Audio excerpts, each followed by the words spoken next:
Bonjour à tous, bienvenue c'est Angie, on se retrouve pour la guidance sentimentale de septembre. Comme d'habitude, je vous invite à écouter votre signe solaire, votre lunaire et votre ascendant pour compléter les informations. Vous pouvez également aller écouter le signe de votre partenaire amoureux pour comprendre ce qui se joue dans la relation.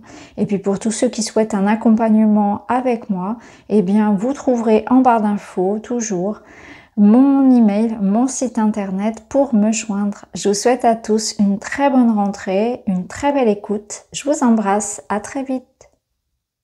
Bonjour les balances, bienvenue dans votre guidance de septembre. Nous allons explorer votre domaine relationnel et sentimental. On va utiliser différents oracles. C'est parti. On commence tout de suite avec une première carte des cœurs vaillants. Et vous avez la carte du cœur bourgeon qui vous dit de croire au bonheur, d'essayer et d'entrevoir les possibilités. Alors là, il y a une notion d'optimisme à avoir, de foi, de légèreté. La carte du cœur bourgeon, c'est que quelque chose est prêt à éclore, à s'épanouir, mais qu'il y a une forme de résistance à cela. Donc on a chacun notre cheminement personnel qui font qu'au-delà et au travers de nos blessures, on expérimente les expériences différemment. Donc cette carte, elle vous demande d'essayer de rester optimiste, d'essayer quelque chose, d'essayer de vous connecter à une énergie beaucoup plus positive. Je crois au bonheur parce que sans doute vous avez renoncé à cela. Alors comme je vous l'ai expliqué, c'est en fonction de ce que vous avez vécu précédemment, peut-être de d'autres histoires amoureuses, peut-être d'un passé familial, etc.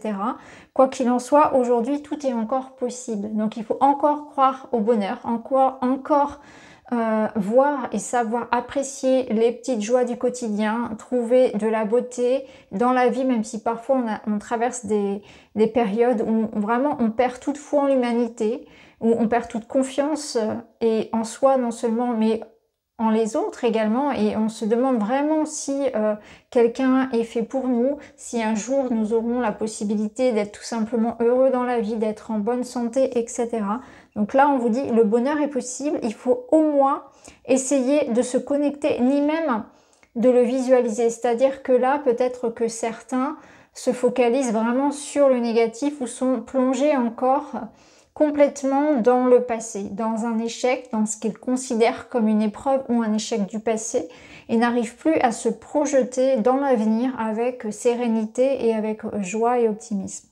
Donc on va voir un petit peu pourquoi on vous invite vraiment à avoir ce cœur léger, à avoir ce cœur qui croit encore au bonheur, encore à sa chance, que peut-être les choses justement sont en train de se faire et vous allez vous dire, eh bien oui, c'est possible. Je peux tout à fait aujourd'hui croire en ces possibilités nouvelles, croire que la vie cette fois-ci m'apporte une personne qui va me correspondre, m'apporte des possibilités qui vont me permettre de me renouveler, de me sentir enfin connectée à l'abondance, enfin heureux et épanoui dans ma vie. Mais il faut déjà commencer par le visualiser, par essayer de se dire que c'est possible. Avoir une certaine forme de foi. Alors qu'est-ce qu'on a pour vous les balances? On a, là, justement, on a un épanouissement, on a un beau projet, donc clairement vous allez le ressentir. Waouh, non mais regardez vos cartes. Sincèrement, ici on a une reconnexion à la nature, on a besoin de s'ancrer, on vous parle d'écouter les oiseaux, d'apaiser votre mental. Donc on voit que vous ruminez beaucoup, hein, vous êtes beaucoup. Bon, vous êtes un signe d'air, donc vous êtes bien sûr très connecté au mental. Et là on vous demande vraiment d'être en conscience, d'être au moment présent, hein, de ne pas vous perdre dans le passé, de ne pas être trop dans une anxiété liée au futur parce que votre stress, votre anxiété ou votre tristesse sont liés au fait que vous ne soyez pas présent. Vous vous projetez ou bien vous êtes encore attaché à quelque chose qui est terminé. Se reconnecter à la nature, au silence, à la simplicité, à la légèreté. Peut-être besoin aussi de prendre l'air, de se changer les idées. Alors, ici, on a quand même un sentiment, le sentiment que les choses vont s'épanouir pour vous puisque vous avez la carte de la sexualité épanouie, des plaisirs, de l'attraction, de la sensualité, du désir. Donc on voit quelque chose de très feu. Cette carte également nous parle de passion, de ce feu qui vous anime et qui peut vous emmener au meilleur. Attention. Il y a une énergie très fougueuse ici. On voit que vous voulez vraiment profondément et de manière très intense obtenir quelque chose, hein. Donc ça peut être aussi un feu qui brûle tout. Là, cette énergie, il va falloir la canaliser, cette passion, ce désir, pour pas que ça se transforme en jalousie, en possessivité, en impatience, en colère. Il y a un feu, il y a une énergie qui est très vive et qui est très dense, qui vous traverse. Il va falloir en faire quelque chose de beau, qui peut aider pour le collectif, mais aussi pour construire votre projet. Et justement, on vous parle ici d'un beau projet solide qui arrive sur votre chemin, de la construction d'une idée ou d'une relation. Donc on voit clairement que vous avez beaucoup d'idées, de plaisir à construire quelque chose dans votre vie. Soit c'est un projet de couple, une relation amoureuse ou un projet qui vous passionne. Mais vous êtes vraiment dans une énergie très vive où le mental rumine beaucoup. Où vous êtes vraiment à fond, j'ai envie de dire, dans ce que vous êtes en train d'expérimenter aujourd'hui. Il y a quelque chose qui se réveille aussi en vous. Peut-être que c'est cette personne qui va réveiller en vous justement une reconnexion à la sensualité, au désir. Vous allez ressentir que c'est possible d'aimer à nouveau, ressentir que la vie vous apporte une nouvelle opportunité de vous épanouir au travers de l'amour, du couple, au travers d'un projet, au travers d'une opportunité tout simplement, où vous allez ressentir que l'énergie revient, l'envie revient, la motivation revient. Il y a vraiment quelque chose qui vient comme ça, qui vous traverse, qu'il va falloir bien sûr tempérer pour pas que ça avoir le côté négatif de l'énergie, mais en tout cas ça va vous porter, ça va vous permettre de vous reconnecter à l'abondance, à la vie de manière générale. Alors on continue les balances, on va aller voir un petit peu plus loin votre énergie. Qu'est-ce qu'on a d'autre à vous dire? Le vent du changement. Vous êtes clairement dans une étape de reconstruction, de métamorphose. Vous avez des envies nouvelles, un désir nouveau. Ça peut être un changement au sein de votre relation amoureuse. Vous avez aussi envie d'attirer à vous des choses qui sont différentes. Vous êtes en pleine transformation intérieure et ça va se ressentir dans votre extérieur puisque vous allez du coup avoir des envies différentes, attirer à vous des choses différentes. Donc tout se met un petit peu en place. Là, on voit qu'il y a eu des freins, donc il y a une notion peut-être de patience, comme on l'a vu tout à l'heure, et qu'il y a du soutien. Alors, vous êtes dans une phase de transformation dans votre vie. Il peut y avoir concrètement des choses qui bougent. Par exemple, un nouveau job, un nouveau logement, une envie peut-être de faire avancer un projet ou bien une relation. Et on voit qu'il y a quelque part quelque chose qui freine un petit peu. C'est cette notion de tempérance, encore une fois, qu'on avait tout à l'heure. Il ne faut pas en faire quelque chose de dramatique. Ici, vous aurez peut-être l'impression parfois que la vie vous demande de freiner. C'est tout simplement qu'il y a cette notion de timing. Donc sachez apprécier aussi ces périodes de repos, ces périodes de ralentissement. Il y a quelque chose qui doit être important de conscientiser ici dans ces périodes de ralentissement dans votre vie.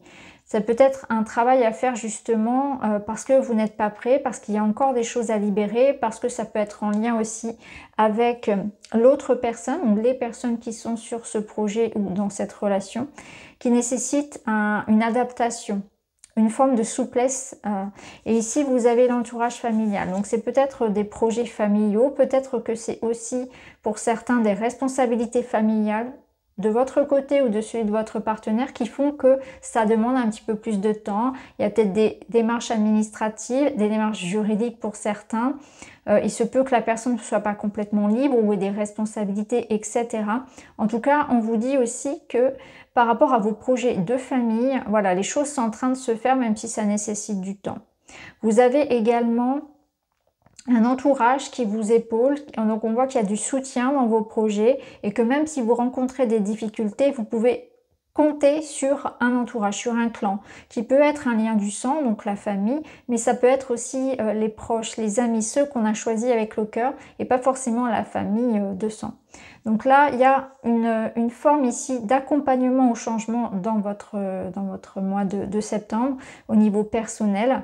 Vous vous libérez de quelque chose, vous vous libérez d'une emprise, vous avez cette envie profonde d'être libre, d'être autonome, de peut-être aussi gagner en indépendance pour certains, parce qu'on peut y voir parmi vous des balances qui souhaiteraient au contraire s'affranchir d'une certaine forme de dépendance aux parents, etc. Donc ça, c'est peut-être pour les plus jeunes. En tout cas, vous êtes dans une phase de transformation. On voit qu'il y a un autre vous qui est en train de venir au monde. Ce que je ressens ici avec ces 2 cartes, c'est vraiment ça, c'est que vous êtes dans une phase de renaître de quelque chose. Donc, il y a comme une couche, une peau à libérer pour s'affranchir et pour gagner en autonomie. Là, on a l'engagement stable derrière, donc on voit que vous allez vers quelque chose de beaucoup plus solide.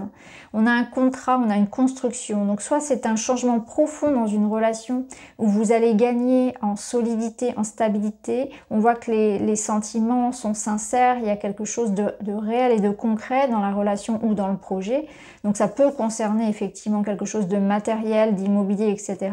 Le fait de concrétiser la relation. Si c'est une nouvelle relation, on voit que il y a enfin cette possibilité de concrétiser la relation alors qu'un des 2 partenaires avait pu par le passé être un petit peu pieds et mains liés par des circonstances familiales notamment, mais pas uniquement. Donc là, on voit qu'il y a ce changement qui se fait où on va aller vers quelque chose de beaucoup plus stable, en tout cas de manière générale. Alors, on continue de regarder vos messages, les balances. On va aller voir d'un point de vue énergétique. Vous avez vous aussi cette nuit noire de l'âme. Ok. Ouais, vous voyez, on est sur une fin de cycle, pardon. Je ne sais pas pourquoi je le mets au masculin.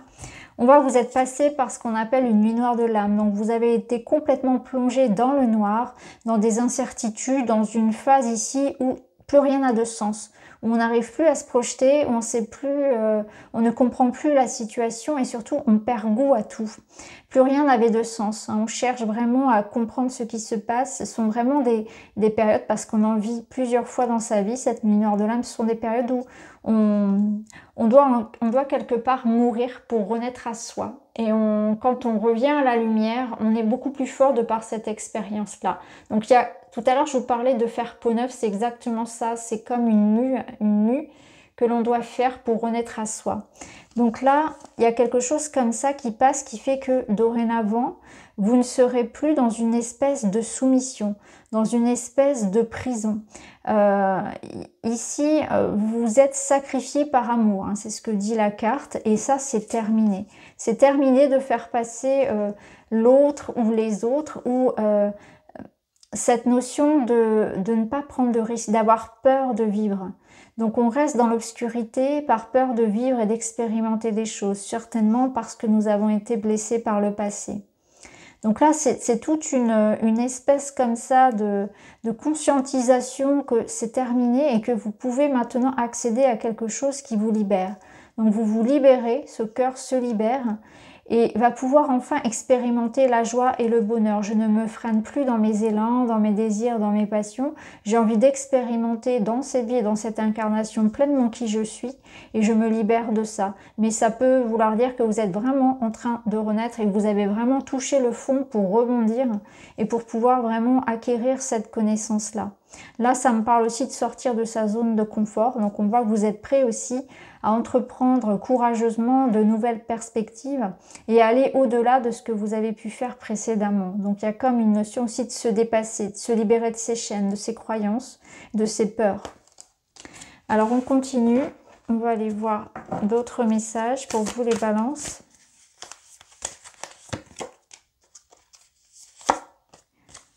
On a des remises en question. Ok. Alors, il y a différents messages ici. On peut y voir dans une relation quelqu'un qui regrette, quelqu'un qui a des regrets et qui s'en veut, qui a une certaine forme de culpabilité. Alors, ça peut être vous qui ayez cette forme de culpabilité et dont vous êtes en train justement de vous libérer pour avancer.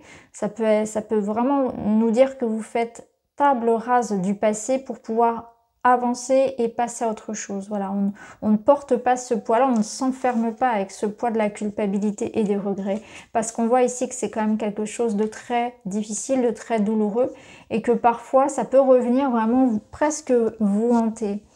Alors, ici, ça nous parle quand même de vos peurs aussi, ça me parle d'un manque de confiance, d'une obsession. Donc vous pouvez parfois avoir peut-être de la culpabilité par rapport à certaines paroles que vous avez pu prononcer ou des pensées que vous avez pu avoir, ou de la culpabilité à à vous comparer aux autres aussi. Il peut y avoir de ça. Ça peut être votre chemin, votre chemin de vie qui n'est pas semblable à quelqu'un qui représente pour vous une forme de réussite. Et du coup, vous pouvez soit ressentir de la jalousie et être culpabilisé par rapport à ça, ou vous dénigrer par rapport aux autres. Ça peut être ça également. Il peut y avoir aussi des personnes qui sont autour de vous jalouses et qui ont un... Je pense qu'ils n'ont pas justement pas forcément beaucoup de regrets par rapport à ce qu'ils font. Et là, vous devez vraiment prendre ce recul justement par rapport à ces personnes-là. Parce que il peut y avoir des personnes un petit peu comme ça, toxiques dans votre vie, dont il faudra se protéger. Parce qu'on voit que pour vous, il peut y avoir une certaine forme de souffrance. Vous pouvez avoir du mal à gérer certaines relations. Il n'y a pas à culpabiliser de mal gérer ces relations. Ça n'a rien à voir avec vous, ça a à voir avec eux. Donc c'est à vous de prendre la décision de vous éloigner de ces personnes toxiques qui peuvent justement être très jalouses de vous. Il y a aussi cette notion de jalousie qui peut venir intervenir dans le couple. Donc là, il peut y avoir une remise en question au sein d'un couple parce que la jalousie d'un des deux partenaires peut être un petit peu excessive et avoir des répercussions assez lourdes sur le quotidien. Donc il est important de pouvoir vraiment trouver ce juste équilibre pour que chacun soit heureux dans la relation. Parce que là, avec les regrets, on voit bien qu'il peut y avoir effectivement une certaine forme de jalousie ou de dépendance un petit peu trop excessive, qui devient presque obsessionnelle et qui peut avoir un impact. Mais comme je vous l'ai dit, ça peut être aussi une énergie tierce qui impacte, parce qu'on avait tout à l'heure quand même les pieds et mains liés d'un des deux partenaires. Donc il peut y avoir effectivement que l'un des deux partenaires subit une forme de pression, de prédation, je dirais même, de la part d'une personne, et que du coup, bah voilà, c'est assez compliqué. L'un des deux partenaires, du coup, peut aussi, dans ce sens, culpabiliser de faire subir à son nouveau compagnon, sa nouvelle compagne, les répercussions de son passé. Au dos, vous aviez la trilogie. Donc on voit qu'il y a une énergie d'équilibre, justement, de bonheur, de retrouver justement un équilibre, une harmonie, peut-être après une période où ça a été difficile. Je pense que vous avez besoin vraiment de passer à autre chose parce que la nouvelle relation ou les nouvelles possibilités qui arrivent pour vous en ce mois de septembre vous permettent justement de retrouver quelque chose de plus juste. Là, il y a quand même la notion de respecter les espaces. Donc peut-être que justement, il y a de la distance à mettre avec certaines personnes. Il y a aussi dans le couple cette forme d'indépendance et d'autonomie à sauvegarder qui est importante, la notion de confiance entre les partenaires. De se détacher de tout ce qui peut être extérieur à la relation, de ne pas se culpabiliser par rapport à ce qu'on a pu faire, par rapport à son passé, on fait toujours de son mieux. Et si on met beaucoup de bienveillance et d'amour et de respect dans cette relation et dans son foyer, on a cet équilibre qui est possible, où chacun pourra trouver un espace pour s'épanouir. Alors on continue les balances. Ici, on vous parle d'imagination, d'évasion. Vous avez besoin de rêver. Vous avez besoin d'un espace, d'un sas, d'un espace, justement pour vous changer les idées. Donc peut-être que vous allez envisager de partir un petit week-end ou de trouver des activités qui vous fassent du bien. Ne vous focalisez pas uniquement sur ce qui ne va pas. Gardez un espace en vous pour pouvoir rêver, pour pouvoir rester optimiste. Je pense que l'optimisme et la foi sont importantes pour vous. Il y a cette notion de de pouvoir garder un certain recul face aux événements. Parce que vous allez être beaucoup dans l'émotionnel. On vous voit très sensible ici. Ici, vous ouvrez les portes de nouvelles opportunités, ce qui nous laisse entendre que s'il y avait des difficultés aujourd'hui, des blocages, on est vraiment en train de s'en libérer puisqu'il y a quelque chose d'autre qui vous attend sur le chemin. Ici, on voit la lumière au bout du tunnel. Alors, on termine par un petit message pour vous, les balances. Et vous avez « Je suis le reflet de mes pensées ». En prendre conscience est le premier pas pour agir. Je choisis et je cultive des pensées d'amour qui nourrissent mon corps et mon esprit afin d'augmenter mon énergie vibratoire et mon pouvoir créateur. Quand vous êtes dans une énergie basse, vous n'avez aucune possibilité de vous connecter à l'énergie de l'abondance, de la fluidité. Quand vous vous focalisez sur le négatif, c'est exactement ça. Vous êtes le reflet de vos pensées. Qui dirige vos pensées? Souvent, les pensées sont comment dire ? comme donné par une énergie extérieure à soi. Il y a une différence entre la pensée et la réflexion. La réflexion étant un acte, comment dire, actif, et la pensée quelque chose de plus passif. Donc c'est intéressant de ne pas subir ces pensées et de bien savoir faire le tri entre ce qui est intelligent dans vos pensées et ce qui n'est pas, ce qui vous tire vers le haut et ce qui, au contraire, vous tire vers le bas, ce qui vous aide ou ce qui ne vous aide pas. Et faire bien ce tri-là. C'est pour ça qu'on conseille souvent d'observer ses pensées, parce qu'il y a énormément de pensées qui vont être plutôt à tendance à négative. Et là, c'est vraiment savoir faire ce tri-là et de garder des pensées positives, d'être dans une réflexion plutôt que dans une pensée que l'on reçoit. En tout cas, ce qu'on retient ici, c'est que vous avez le pouvoir de changer votre énergie. Et en changeant votre énergie, vous allez changer ce que vous attirez à vous. Veillez à votre taux vibratoire, ça va être important, et reconnectez-vous à votre pouvoir créateur. Vous avez la possibilité de changer votre destin, ce que vous êtes en train de vivre, en reprenant les rênes, en n'étant pas dans une énergie de passivité, de sacrifice, comme on l'a vu précédemment, en ne vous laissant pas marcher sur les pieds. Et en étant aussi dans une espèce d'optimisme, en voyant toujours le côté positif, en essayant toujours de trouver la perspective pour sortir. Il y a toujours un moyen de sortir de là où vous êtes, et vous êtes certainement moins enfermé que vous ne le pensez. Donc voilà pour vous les balances, j'espère que ça vous parle. Je vous embrasse et je vous dis à très vite.